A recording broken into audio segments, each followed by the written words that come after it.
আলাইকুম প্রিয় শিক্ষার্থী বন্ধুরা, তোমরা সবাই বোর্ডের দিকে লক্ষ্য করো। দেখো এখানে 7 গুণ 4, ঠিক আছে? তাহলে 7 এর সাথে 4 গুণ করলে কত হয়? 28। আচ্ছা, আমি 28 লিখলাম একভাবে 28, ঠিক আছে না? 28টা আরো অন্য রকমের হয়ে যায়। দেখো তো এখানে 7 কয়টা আছে বলো তো দেখি।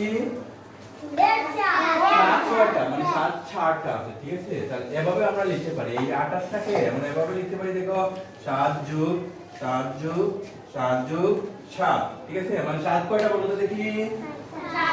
4টা। 7 কয়টি? 4টি। 1 2 3 4টা। এবার এই 7 4টা যোগ করলে কত হয়?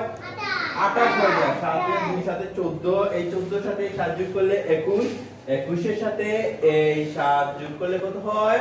28 হয়ে যায়। হ্যাঁ, 28 হয়ে যায়। দেখেছো এই 28 এর সাথে এই 28 মিল আছে না? মিল আছে, দেখেছো?